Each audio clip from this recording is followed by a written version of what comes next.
Thor Odinson, called the god of thunder. Thor is probably one of the most popular deities to come out from any pantheon, due in large part for his ability to hang on in modern mythology and modern storytellings or versions of what this ancient deity was.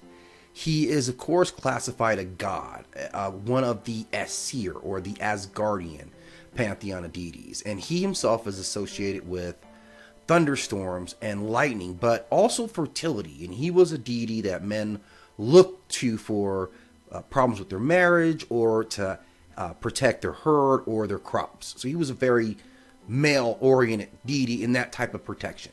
He, of course, comes to us from Norse Germanic mythology. And his pantheon is the Aesir, which of course was led by Odin. And these are beings that we attribute particularly to the Taurus star system. And we'll talk a little bit more about that as well. His symbol was the thunderbolt, but also the hammer, which he is known for wielding as his primary weapon. His sacred tree was the oak. And this is a deity whose name in Old Saxon was thunar, which would be translated to his German name being Donar. And it is said that Thor had 14 other names. So he's a very popular deity in other pantheons besides his own.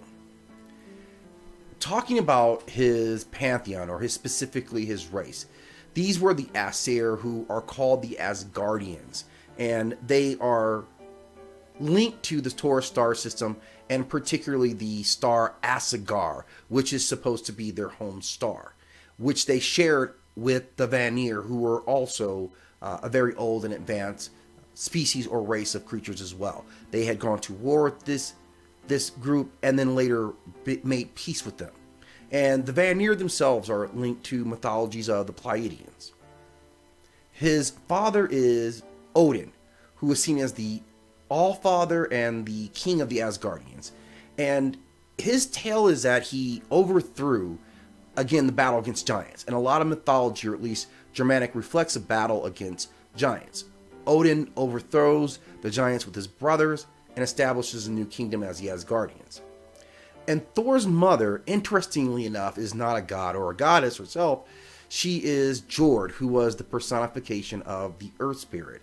And this is a very important part of establishing who Thor is. He is part god, but he is part of earth, not of a human, but has an earth identity. And that is what would make him a champion for both realms. That he would be a defender of the gods in Asgard, but he would also be an equal defender for earth. And we see other deities who are partially linked to having an earth spirit, such as Hercules, who would be an equivalent for Thor as well.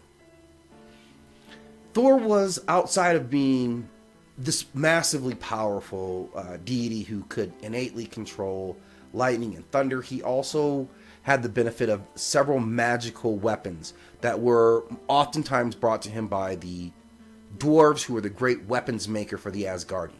He had a golden chariot, which was drawn by two massive goats who were also fighters themselves.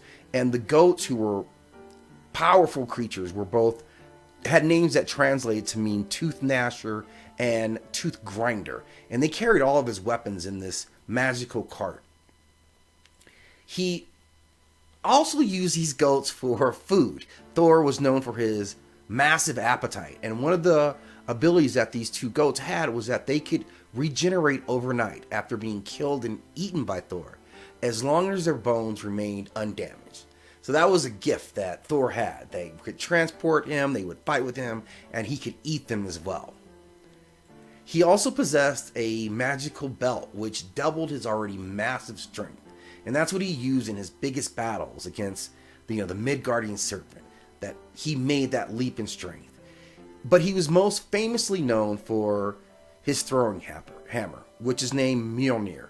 And this magical weapon has developed a lore all of its own.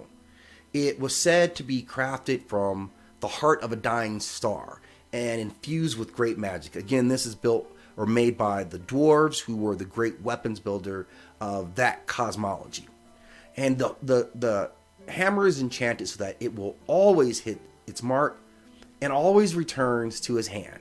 And in some ways, his hammer becomes almost synonymous with his lightning bolt and his association with Zeus.